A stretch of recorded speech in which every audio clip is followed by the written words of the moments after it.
Headline presented by बैल कोल्हू, कच्ची घनी सरसों का तेल, नाम ही पहचान है। ओबीसी पर मोदी सरकार का दूसरा बड़ा कदम, संविधान संशोधन बिल को कैबिनेट से मंजूरी। संसद से बिल पास होने के बाद राज्यों को अपनी ओबीसी सूची बनाने का अधिकार। कासगंज में बीएसपी नेताओं के खिलाफ दर्ज एफआईआर को लेकर मायावती ने उठाए सवाल, कहा यूपी में हो रहा है कोरोना के नियमों का राजनीतिकरण, सरकार पर लगाया प्रशासन के गलत इस्तेमाल का आरोप। न्यूज 18 पर बोले सीएम योगी, प्रदेश में मच्छर और माफिया दोनों पर लगाई लगाम। जय श्री राम के नारे पर कहा, राम सबके पूर्वज, जिसको आपत्ति उसके डीएनए में समस्या। माफिया मुख्तार अंसारी पर एक और कार्रवाई, लखनऊ के पेपर मिल इलाके में मेट्रो सिटी अपार्टमेंट का फ्लैट हुआ सीज, फ्लैट में रहता था मुख्तार का परिवार। उत्तराखंड के सीएम पुष्कर धामी ने लॉन्च किया भूकंप के लिए अर्ली वार्निंग मोबाइल ऐप, 5.5 की तीव्रता के भूकंप की 60 सेकंड पहले मिलेगी चेतावनी, आईआईटी रुड़की ने बनाया है ऐप। टोक्यो ओलंपिक में भारत का जलवा, कजाकिस्तान के पहलवान को हराकर फाइनल में पहुंचे रवि दहिया, मुक्केबाज लवलीना ने जीता ब्रॉन्ज, पीएम मोदी ने दी बधाई। हेडलाइन प्रेजेंटेड बाय बैल कोल्हू, कच्ची घनी सरसों का तेल, नाम ही पहचान है।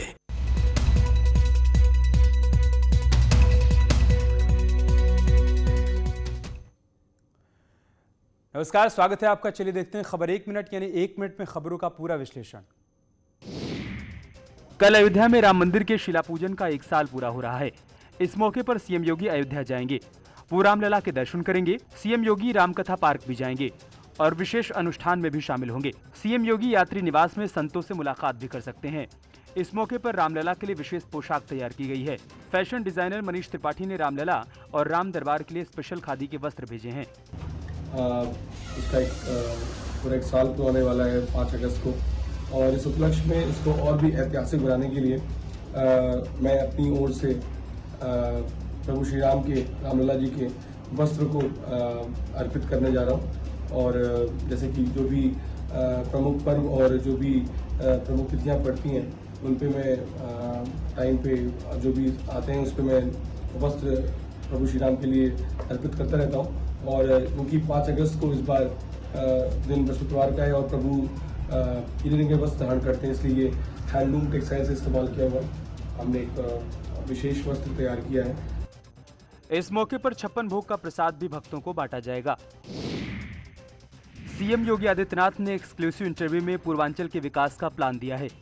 एक कार्यक्रम में दिए गए इंटरव्यू में सीएम योगी ने कहा, माफिया और मच्छर दोनों पर प्रदेश में लगाम लगाई गई है।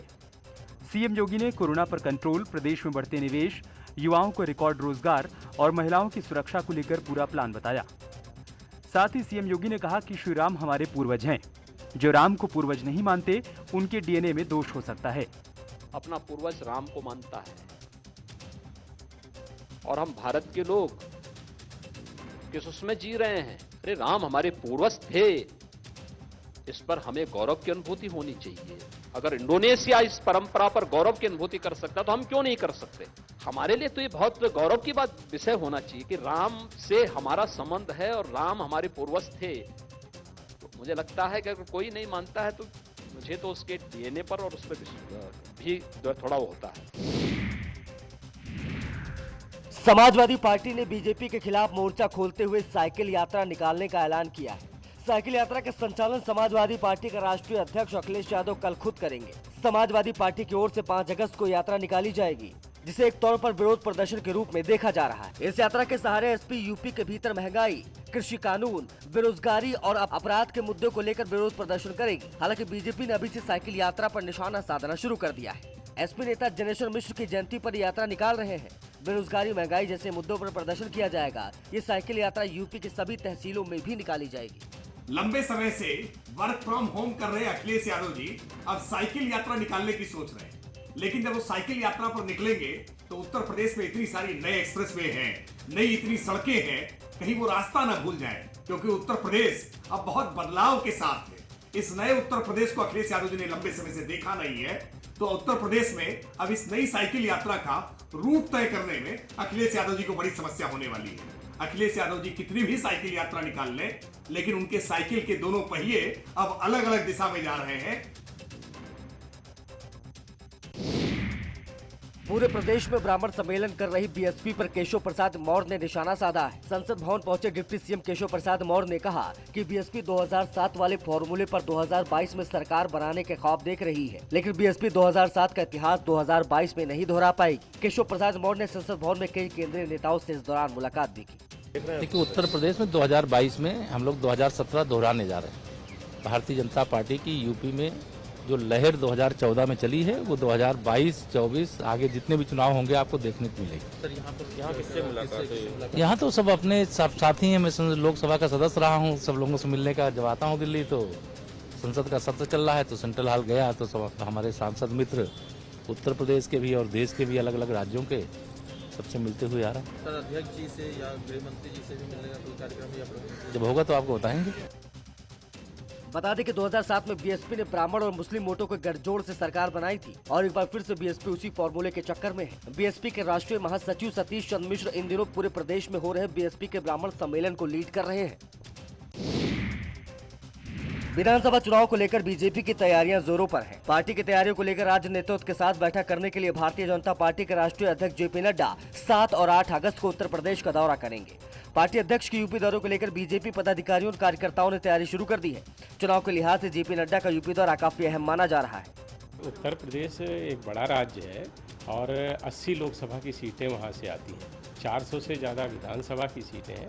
तो चूँकि हम राजनीतिक दल हैं और चुनाव की दृष्टि से उत्तर प्रदेश हमारे लिए बहुत महत्वपूर्ण है और महत्वपूर्ण होने के नाते हमारे राष्ट्रीय अध्यक्ष जी वहाँ पर जाकर के किस तरह की चुनावी तैयारियाँ हैं, क्योंकि केवल 6 महीने के लगभग चुनाव में बचा है, तो चुनाव की निश्चित रूप से सारी व्यवस्थाओं को किया जा रहा है।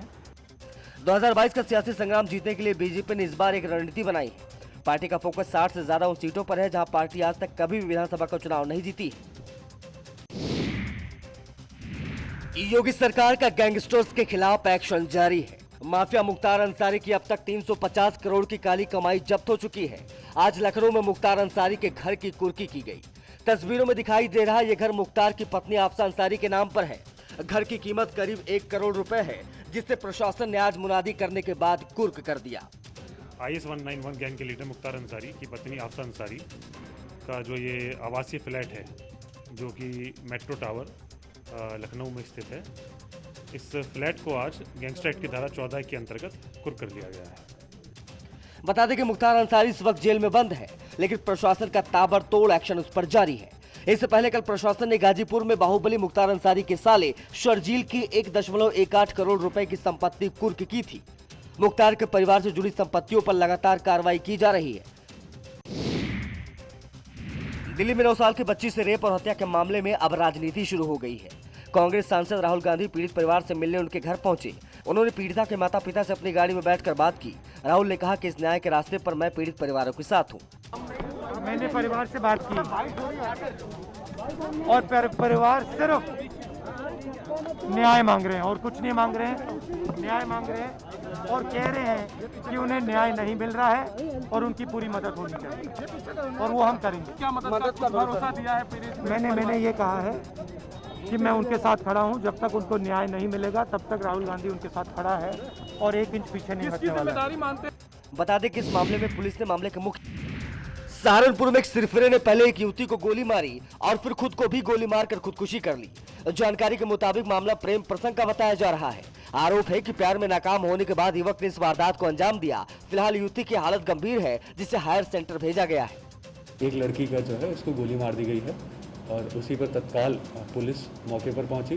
वहां पर जब लड़की को देखा तो उसको अस्पताल पहुंचाया गया और जो वहाँ के उनके परिवार वालों ने बताया कि एक लड़का जो घर में आया था उसने वो लड़की को गोली मारी थी। तो हमने लड़के की तलाश करी तो 2 घंटे बाद वो लड़का जो है गांव के बाहर एक खेत में ट्यूबवेल के पास उसकी डेड बॉडी मिली और देखने से प्रतीत ये हुआ प्रथम दृष्टया कि उसने खुद को गोली मारकर अपने सुसाइड किया है। इस पर हमने जो लड़की की बॉडी है उसको पोस्टमार्टम भिजवा दिया है और लड़की अभी हॉस्पिटल PGI शिफ्ट करा दी गई है। युवक के शव को पोस्टमार्टम के लिए पुलिस ने भेज दिया है। जानकारी के मुताबिक आरोपी रात के समय लड़की के घर पहुंचा और तमंचे से उस पर फायरिंग कर फरार हो गया। कुछ ही घंटों के बाद युवक का शव भी एक खेत में पड़ा मिला। शाहजहांपुर में पुलिस ने दोनों तस्करों के पास से 1 किलो 170 ग्राम चरस, कार और मोबाइल बरामद किया है। दोनों आरोपी बरेली के रहने वाले हैं। पुलिस की पूछताछ में पता चला है कि शिवपाल प्रेमपाल का गिरोह है जो अपने साथी के साथ मिलकर आंवला बरेली से मादक पदार्थ खरीदकर बदायूं, शाहजहांपुर और बरेली में बेचा करते थे। थाना बच फरौल को सूचना मिली थी कि एक अभियुक्तों का गैंग है जो चरस बेचने की फिराक में है। इस सूचना पर चेकिंग की कार्रवाई करके 2 अभियुक्तों को गिरफ्तार किया है। ये दोनों अभियुक्त बदायूं के रहने वाले हैं। इनसे एक एसेंट कार, 3 मोबाइल फोन और 1 किलो 170 ग्राम चरस बरामद की गई है, जिसकी अंतर्राष्ट्रीय बाजार में कीमत करीब 2 करोड़ रुपए है। पूछताछ में इन्होंने बताया कि ये चरस इन्होंने आंवला बरेली से खरीदी थी और पहले भी इस तरह से ये लोग बरेली, बदायूं, शाहजहांपुर में चरस का को बेच चुके हैं। इनसे पूछताछ की जा रही है। इसके बैकवर्ड और फॉरवर्ड लीकेजेस का पता लगा के अन्य जो अभियुक्त हैं जिनके द्वारा सप्लाई की जा रही है उनके विरुद्ध कार्रवाई की जाएगी। फिलहाल सभी आरोपियों पर पुलिस ने NDPS एक्ट के तहत मुकदमा दर्ज कर उन्हें जेल भेज दिया है। अलीगढ़ मुस्लिम विश्वविद्यालय के पूर्व छात्र को कैंपस के अंदर ही अज्ञात हमलावरों ने गोली मार दी। गंभीर अवस्था में छात्र को JN मेडिकल कॉलेज में भर्ती कराया गया। घटना के पीछे छात्रों की गुटबाजी की बात सामने आ रही है। पुलिस पूरे मामले की तफ्तीश कर रही है। घटना थाना सिविल लाइन के AMU कैंपस के अंदर डाक पॉइंट का है।